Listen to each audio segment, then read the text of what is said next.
Hello YouTube. Today I'd like to talk about Battlefield 4 Weapon Balance. First off though, the gameplay that you're seeing, everything but this clip actually is the gameplay from the same game as my Storm the House little kill streak montage thing. If you haven't seen that, click this link right and go watch that because it's pretty sweet. But anyways, Battlefield 4 Weapon Balance.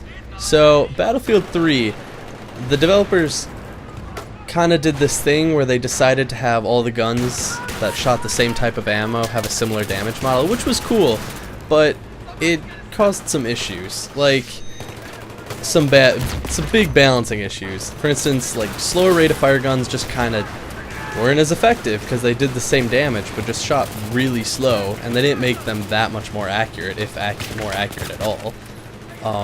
But then DICE did something that kind of bothered me.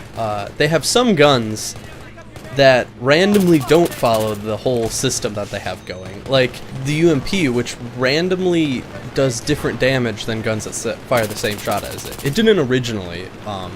You know, when they first released it, it stayed with the pattern. But the gun sucked because it fired so incredibly slow and did like 0 damage pretty much. Like literally, I think the damage model was 1 and then it went down to 0 at range. But no, so they increased it to balance it, which the gun's alright balanced. I don't know, I don't really care for it, but it's better than it was. But they randomly break this rule, and but then they still keep the rule for other guns. I don't know, it's this kind of weird thing that I'd wish they'd pick a side, and I don't know, I'd kind of rather than pick the side where they kind of just get to break the rule, because some guns, like the AK-74 is just kind of meh. Like, it fires so slow, and it's pretty accurate, so it's not a bad gun at range, but it's just completely outclassed by almost every other assault rifle.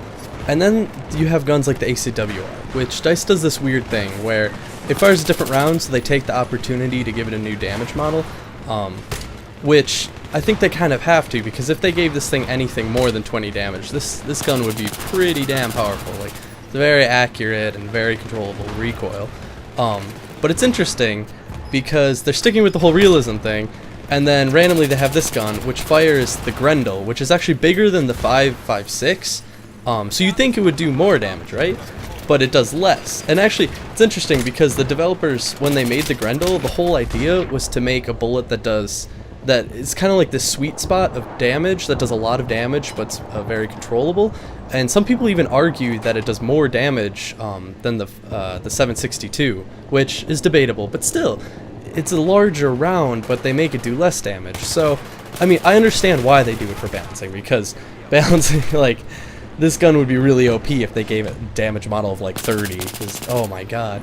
But I don't know, I think it's kind of weird, because then they have guns like the FAMAS, where they refuse to just bring its damage down. Like, when they nerfed the FAMAS, they just made it complete shit, but they kept its damage. Like, all they had to do to nerf that gun would be, like, bring the 25 damage down to 20, add that one extra bullet in, and I think that would have evened it out a little bit. Or do something like the UMP, where its damage just drops off really rapidly, so it does 25 up close, but then falls off a lot.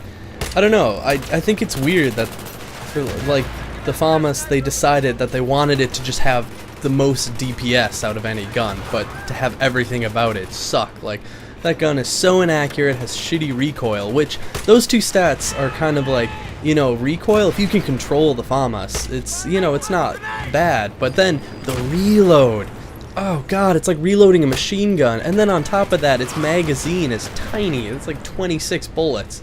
It's like, that's literally, I don't even think you can fire for more than a second with 26 bullets in a gun that fires 1,000 rounds per minute, and then its reload, if you use all your bullets, is like 4 something.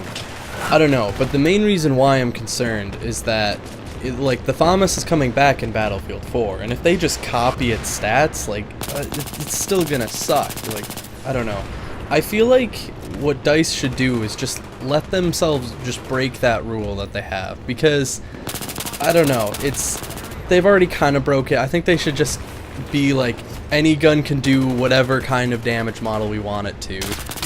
Just because, I don't know, it's annoying when you have guns that get to break the mold and then others don't. Like, for instance, like the Scar L fires super slow, is really accurate, but it doesn't do any damage. So in close quarters, it's like terrible, and then at long range it's not much more accurate than something like an M16. So I think it'd be really cool if DICE could introduce some like even more interesting damage models, like have a gun, like what if like the Scar L did like 26 damage, right? So it still has the same amount of, you know, shots to kill at close range, and the damage would carry over, you know, just a little bit farther. But it'd be interesting because if anyone was less than 100% health, it would kill them, you know, just one bullet faster. And, you know, I think it'd be interesting if DICE brought in weapons that had weird damage models that made guns, it would make them more different, rather than, well, this gun does the same kind of damage model, but it fires faster or more accurate.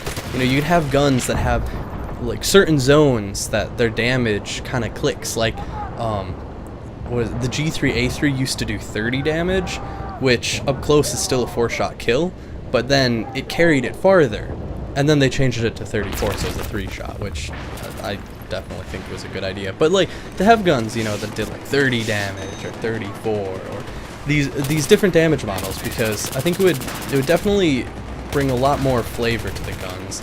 And I really don't think that they should stick with the whole guns with the same ammunition do the same damage, because it just, I mean, I know balancing guns is extremely hard, and like, oh, DICE does an amazing job at it. Like, they balance their guns great.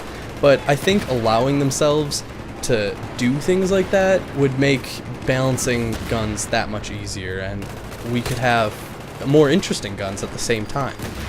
But in the end, I trust DICE to balance guns because they do an amazing job at balancing, and I know it's a difficult job, but they definitely do it well. So I guess we just have to wait and see till Battlefield 4, which is just around the corner. I mean, beta starts in like a month. Oh god, I'm so excited. But yeah, if you didn't see my last video, this gameplay is from the same game, so check it out. Yeah. And you know, like, share, subscribe, you know, the doodles. But until next time, guys, keep it Kodo.